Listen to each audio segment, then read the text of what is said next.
Allez, c'est parti pour la matinale gestion de fortune, investissement, conseil, profession CGP, patrimoine 24. Je suis avec l'excellent Bertrand Conchon. Bonjour Frédéric. Ça va? Impeccable, merci. Bertrand, je le rappelle, vous êtes le directeur adjoint des partenariats distribution chez Ophi AM. On est ensemble pour faire le point sur votre offre, mais un petit rappel, Ophi pendant longtemps ça a été surtout connu pour une offre institutionnelle, et puis vous portez une offre depuis maintenant un peu plus de 2 ans, une offre CGP, c'est ça? Absolument, Ophi a un historique institutionnel. On fait cette année nos 50 ans. On a un actionnariat mutualiste, donc institutionnel, Ouais. comme vous le disiez Frédéric, avec la Massif et la Matmut comme principaux actionnaires. À fin septembre, on gère 74 milliards. Ah, ça fait un peu d'argent. Ça fait un peu d'argent Ouais. et beaucoup côté institutionnel et de plus en plus côté distribution, clientèle individuelle, qui est une volonté forte et stratégique de clientèle, de cible pour le futur. Pour les CGP, j'ai compris qu'en fait, la maison a un catalogue de 150 produits, et puis vous avez fait une espèce de best-of, la crème de la crème avec 5 produits, c'est ça? Absolument. Nous avons, il y a 2 ans et demi, réfléchi, quand je suis arrivé chez Ophi, réfléchi à une offre dédiée pour les partenaires CGP, Ouais. pour nos partenaires CGP. Offre dédiée, ça veut dire offre lisible, donc effectivement peu d'expertise.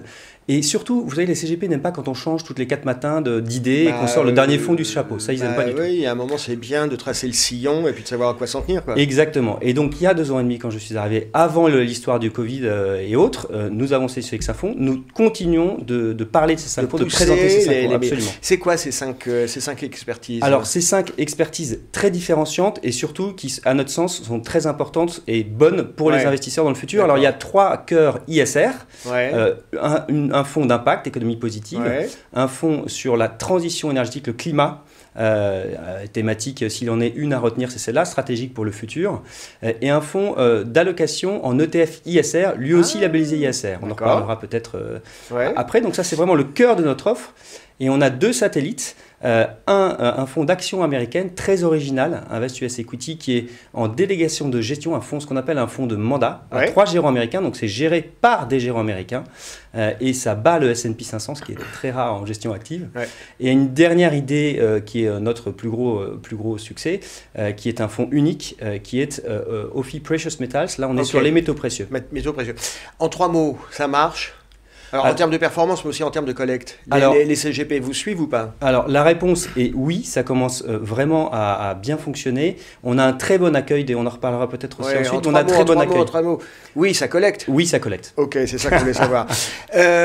Vous parliez d'un fonds ETF ISR, un fonds de fonds, donc, c'est ça? Alors, oui, parce que l'ETF est considéré comme un fonds, vous avez tout à fait raison. Alors, c'est un fonds d'abord d'allocation qui existe depuis longtemps, qui existe depuis 2007 chez nous, qui s'appelle Ophi RS Multitrack, allocation internationale. Et effectivement, l'originalité, c'est qu'à l'intérieur, nous mettons depuis maintenant 1 an et demi environ des ETF ISR. On se sert des ETF ISR, c'est une classe d'actifs assez nouvelle en fait, comme instrument pour optimiser notre gestion à l'intérieur de ce fonds. Et là, vous faites de l'allocation, c'est-à-dire que vous avez une équipe de gens qui ne font que de l'allocation. Qui font c'est que ça, c'est notre cœur de métier. Vraiment, on a parlé un petit peu des institutionnels. Et depuis 50 ans, vous savez que les institutionnels nous confient beaucoup de mandats. Ouais. Et notre expertise d'allocation, c'est le cœur de métier d'Ophi. Et ce fonds de fonds ETF, via les ETF, vous arrivez à accéder à toutes les classes d'actifs? Non. Très bonne question parce qu'en Merci. fait, nous avons une grosse majorité d'ETF labellisés ISR. Ouais. Alors, Ah oui, vous avez ce filtre. voilà, on souhaite que les ETF soient labellisés ISR. D'accord. C'est quoi un ETF ISR en labellisé ISR en Ouais. 2 mots? Un, c'est un ETF qui investit physiquement dans les titres. On ne peut pas faire de la réplication, du hors-bilan, de synthétique, ça n'existe pas ça. Des trucs un petit peu exotiques. Exactement, ça c'est impossible. Pourquoi? Parce que celui qui fait l'ETF, ISR, se doit d'assister à la politique de vote, D'accord. en fait, d'avoir une politique de vote. Donc on est physiquement dans le titre. Premier élément. Oui, donc ça écrème un petit peu. Ça écrème, on est physiquement dans les titres. Deuxièmement, les ETF ISR sont très différents d'un ETF classique. Je vous donne un exemple. Si on prend le MSCI USA, Action, l'ETF non ISR, pardon, Ouais. c'est 630 lignes environ. Ouais. L'ETF version ISR, c'est 120 lignes. Donc D'accord. 80% d'exclusion. Plus sélectif. Très sélectif, très différenciant et accessoirement depuis 2007, toujours sur cet ETF, Ouais. en exemple MSCI Amérique en action, on a 0,80 en annualisé de plus sur la version ISR en performance que la version non ISR. On va avancer, il nous reste une grosse minute. Vous avez rejoint Ophi AM il y a un peu plus de 2 ans. C'est quoi votre plan stratégique à 2 ans? Les 2 ans qui viennent, qu'est-ce qui va se passer, Bertrand? Alors, il est clair, nos partenaires CGP, les CGP, sont des partenaires qui sont essentiels pour le futur. Vous nous aviez vu quand j'étais arrivé à peu près en octobre 2019. À l'époque, nous avions environ 150 millions d'euros sur cette clientèle-là, hein, versus 74 milliards que nous gérons, donc c'est très peu. Aujourd'hui, on est à 400 millions d'encours. Avec plus que doublé. On a plus que doublé, donc ça veut dire quoi? Ça veut dire que les partenaires nous font confiance sur l'offre dédiée que l'on vient de présenter, et je voudrais les remercier, en profiter pour les remercier. Qu'est-ce qu'on veut dans le futur? Capitaliser sur ce succès, croissant, naissant et croissant. Deuxièmement, on veut être un acteur dans le futur de référence pour nos partenaires CGP. Et troisièmement, en cible d'encours, on voudrait à 2 ans, 3 ans, alors c'est assez ambitieux, mais essayer d'avoir 700 millions à peu près d'encours sur les... Et continuer à doubler, quoi. Voilà, si possible. En fait, continuer dans la tendance, tout simplement. Et à moyen terme, arriver à 1 milliard, ça veut dire d'encours auprès des CGP. Là, vous commencez à être un acteur qui compte auprès de cette clientèle-là. Oui, c'est que vous êtes réellement sur les radars un peu de tout le monde. Normalement, en tout cas, c'est l'objectif, c'est notre objectif clair. Bertrand, on vous le souhaite. Merci d'avoir été avec nous. Merci beaucoup. Merci Frédéric. À bientôt.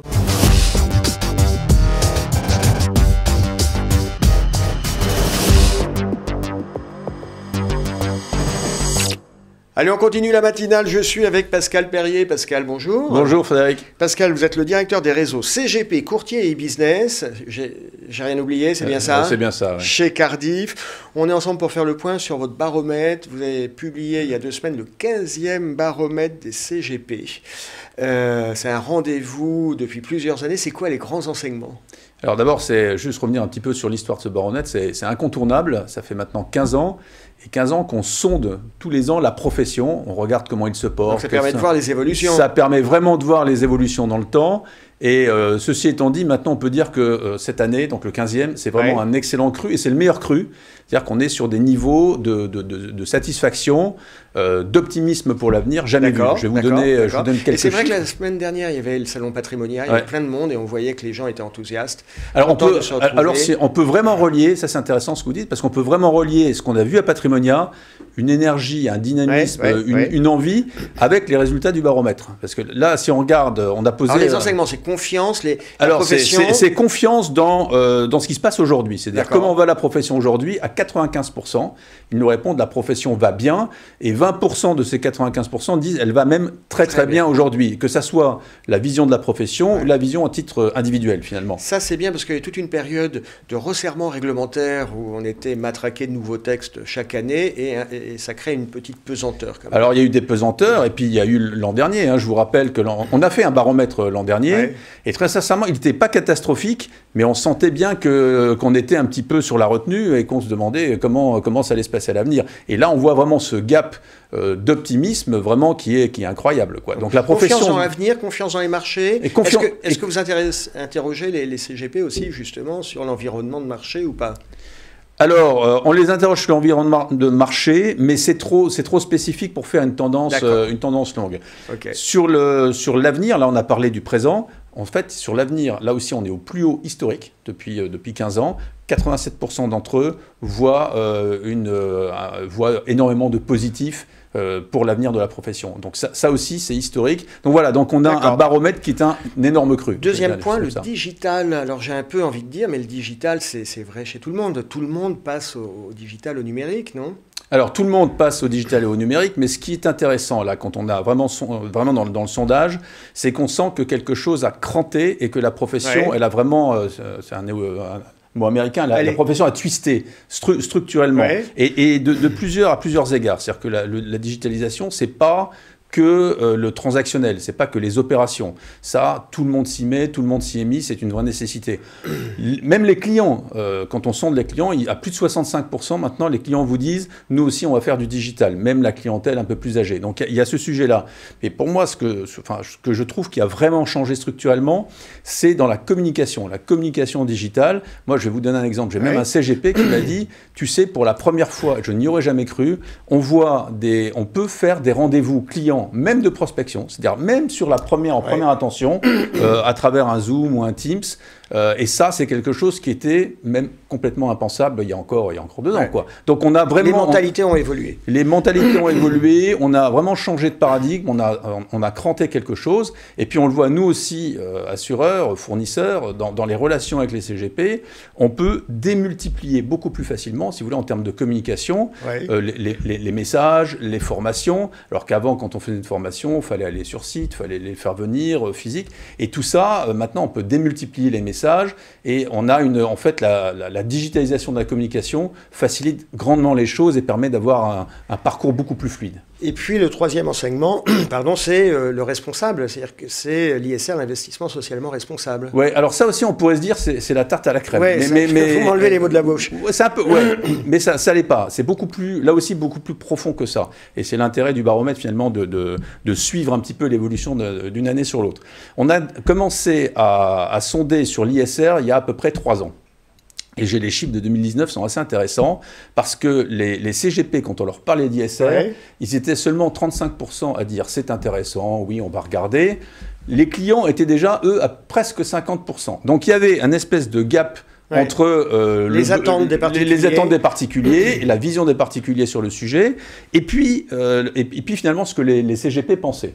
Et alors là, aujourd'hui, on a le gap, non seulement les clients ont encore plus d'appétence pour l'ISR, puisqu'aujourd'hui, à 76%, les clients nous disent « moi, je veux donner du sens à mes investissements ». Ça, c'est vraiment important.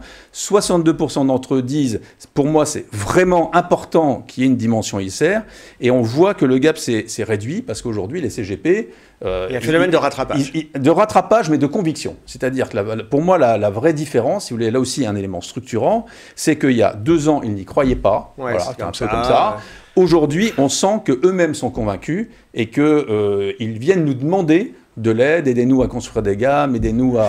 Ce qui veut dire que pour vous, Cardif, ça a un impact, sa structure, ça impacte votre offre. Vous êtes obligé de tenir compte de ce paramètre. Ça impacte notre offre, ça impacte nos constructions d'offres à l'avenir et la manière dont on va les construire à l'avenir. Aujourd'hui, par exemple, on a 200 fonds dans notre gamme du C, on a 200 fonds labellisés ISR et on a 33 fonds France Relance et on continue tous les jours à regarder ça avec beaucoup d'attention. Mais ça, c'est une vraie tendance de fond, si vous voulez. C'est ça qui fait la différence. C'est l'intérêt de ce baromètre, de voir les évolutions dans le temps. Dans le temps, et de voir comment ça bouge, et vraiment de prendre la température de la profession. On se retrouve l'année prochaine pour le 16e. Pour le 16e, on le fera. Merci Pascal Perrier. À Merci bientôt. beaucoup Frédéric. Au revoir.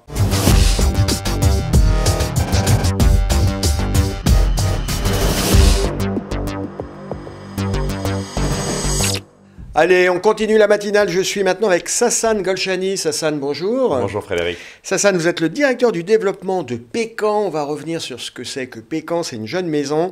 Vous avez été créé il y a quelques mois. Votre vocation, vous faites du private equity. Du non-coté, votre vocation, c'est un peu de démocratiser le private equity, c'est ça ? Oui, exactement. En fait, l'ambition de Pécan, c'est de rendre le private equity de classe institutionnelle accessible aux épargnants français via leur conseil en investissement financier. Quel type de véhicule ? Alors les véhicules, ils sont en fonction de la typologie des clients. Si on est face à une clientèle non professionnelle, on va s'orienter vers des FCPR. Si on est vers une clientèle avertie ou professionnelle sur option, on sera sur d'autres formats, FPS, FPCI. Donc vous pouvez faire des formats ad hoc. Exactement, en fonction de la typologie de clientèle.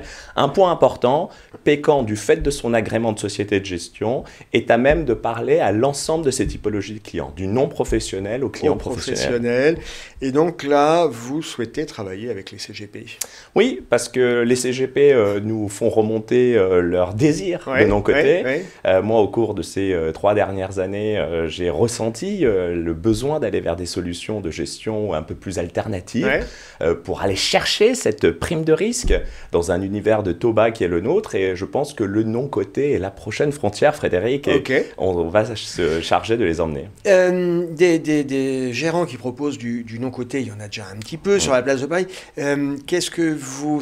C'est quoi vos différences par rapport à ces concurrents? C'est quoi votre petite musique? En fait, on va rendre le non-coté de ces gérants accessible parce que si vous souhaitiez investir chez Ardian, chez Paribas Affaires Industrielles, vous étiez obligé d'avoir des montants d'investissement significativement élevés. C'est-à-dire qu'il faut être investisseur qualifié, c'est minimum 100 000, c'est ça? Alors non, il fallait même plus pour accéder à ces fonds-là, entre 2 et 5 millions d'euros. Ah oui, parce que c'était des fonds de qualité institutionnelle. institutionnel. Donc, nous, on rend accessible via des formats adaptés. On peut faire du fonds de fonds, on peut faire du feeder, on peut avoir des produits ad hoc, mais notre leitmotiv, c'est d'avoir une qualité de gestion institutionnelle dans le non-coté. Ok. Qu'est-ce que vous apportez aux partenaires? Qu'est-ce que vous apportez au CGP, au CIF? On apporte une accessibilité et on apporte une sécurité. Une sécurité du fait de notre agrément, une accessibilité grâce à notre deal flow de gestion institutionnelle sur le capital investissement, et on apporte également une sécurité réglementaire grâce à une plateforme digitale. Ouais, parce que le digital, tout le monde en parle. Hein. Voilà. Tout le monde en fait. En fait, tout le monde automatise et prend des Excel améliorés. Automatiser, oui. Faciliter, évidemment. On est en 2021, il faut digitaliser. Mais notre plateforme digitale propriétaire, qui a été développée depuis plus d'1 an, sécurise également la transaction du souscripteur à travers un parcours digital et notamment un questionnaire qui qualifie le client pour ce type d'investissement. Je vous rappelle qu'on est dans le cadre de FIA et donc il faut avoir la capacité à investir sur ce type de produit et c'est ce que permet la digitalisation du questionnaire. Ça, c'est le premier point. Donc, non, mais ça, c'est important parce que votre outil permet de valider le fait que ce particulier, c'est pas misleading de lui vendre du private equity, parce qu'on sait bien qu'au bout de 2 ans, 3 ans, il finit par y avoir éventuellement, pas nécessairement un petit contrôle, soit de la CPR, soit de l'AMF, qui lui dit mais pourquoi vous avez vendu ça à votre client? Et bien là, il y aura une trace digitale de l'acceptation de l'investisseur, renseigné et suivi par son conseiller en investissement sur ce type d'investissement. Et puis autre point, Frédéric, très important, c'est que ça gère également les appels en capital. On est dans un fonds avec les caractéristiques du private equity institutionnel, donc à appels successifs sur notre FCPR, et c'est notre plateforme qui va gérer les appels des investisseurs vers notre dépositaire. On est en nominatif pur et c'est la plateforme qui va pouvoir gérer ces appels successifs et ça, c'est vraiment une nouveauté sur le marché. Sur le non-coté, il y a quand même beaucoup de back-office. Oui, et c'est ce back-office qu'on veut digitaliser, c'est ce back-office qu'on veut sécuriser pour l'investisseur et pour son conseil en investissement financier. Ça, admettons, je suis tombé sur vous via la vidéo de Décideur TV. Vous m'avez convaincu, je viens vous voir. Concrètement, qu'est-ce que vous me proposez? Je suis CGP, j'ai des particuliers, ça se passe comment? Je vous propose une société de gestion agréée spécialisée sur le private equity qui sélectionne et conçoit des produits qui sont adaptés à votre clientèle, vous conseillez en investissement financier. Ensuite, avec une plateforme digitale, je vous permets d'entrer en relation avec la société de gestion et d'accompagner vos clients tout au long du parcours de souscription, de l'état civil jusqu'à la signature du bulletin de souscription, totalement dématérialisé, sur des produits qui seront adaptés à la typologie de vos clients. C'est ça qu'offre Pécan aujourd'hui. C'est très clair. Merci Sassane, merci d'avoir été avec nous. Merci et Frédéric. On vous souhaite succès pour cette aventure. À bientôt.